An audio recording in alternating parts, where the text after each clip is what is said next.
নমস্কার বন্ধুরা, আমি প্রিয়াঙ্কা আর প্রিয়াঙ্কার সাথে ডেলিভারির একটি নতুন পর্বে সবাইকে স্বাগত। আজকে আমি আপনাদের সাথে শেয়ার করব ঠাকুর বাড়ির কাতলা ফ্রাই রেসিপি। এই ক্রিস্পি কাতলা ফ্রাই তৈরি করতে না লাগবে ব্রেড কাপ, না লাগবে বিস্কুটের গুঁড়ো। তাহলে চলুন কিভাবে বানায় দেখে নিই।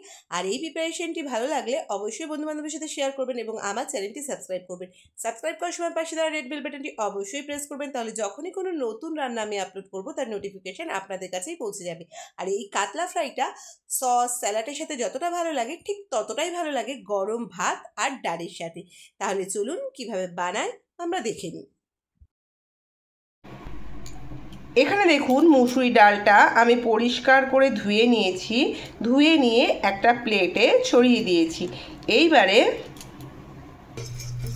এবার দেখুন, শুকনো খোলায় মুসুরি ডালটা আমি 4 থেকে 5 মিনিট ফ্রাই করে তারপরে একটু ঠান্ডা করে মিক্সিতে গুঁড়ো করে নেব।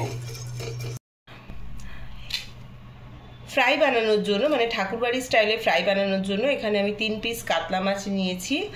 আর এবার দিয়ে দেব স্বাদ অনুযায়ী লবণ, পরিমাণ মতো হলুদ গুঁড়ো, দিয়ে দেব 1/4 টিস্পুন জিরের গুঁড়ো।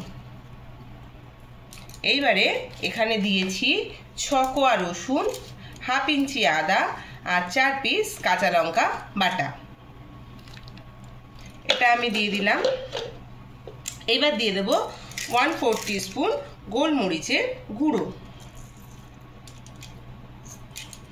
তারপর দিয়ে দেব 1/4 টিস্পুন গরম মশলা।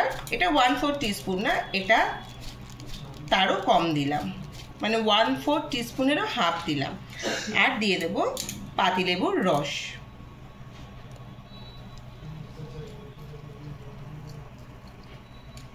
এইবারে মাছটাকে ভালোভাবে মেখে নিয়ে আমি আধ ঘন্টার জন্য ম্যারিনেট করে রেখে দেব। ফিরে আসব ঠিক আধ ঘন্টা পরে। মুসুরি ডালের গুঁড়োটা নিয়ে নিয়েছি।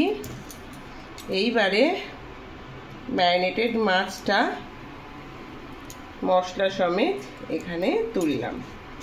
তুলে চারিদিক দিয়ে ভালোভাবে চেপে চেপে এই ডালের গুঁড়োটা লাগিয়ে নেব। এই মাছ ভাজাটা যেরকম পেঁয়াজ সস তার সাথে ভালো লাগে, মানে স্ন্যাক্স হিসাবে, সেরকম গরম ভাতের ডালের সাথেও কিন্তু অসাধারণ লাগে। এইভাবে সমস্ত মাছগুলো আমি ভালোভাবে মসুরির ডালের গুঁড়ো দিয়ে কোট করে নেব। অল্প অল্প করে ডালের গুঁড়ো নেবেন, একবারে বেশি ডালের গুঁড়ো নেবেন না, তাহলে জমাট বেঁধে যেতে পারে। আমি গুঁড়ো করে সরিয়ে রেখে দিয়েছি। যতটা লাগবে ততটা পরিমাণে ঢেলে ঢেলে এটা কোট করব। একটি পাত্রে তেলটা ভালোভাবে গরম করে নিয়েছি। এইবার মাছটা দিয়ে দিলাম। একদম লো হিটে রেখে ক্রিস্পি করে মাছটা কিন্তু ফ্রাই করে নেব।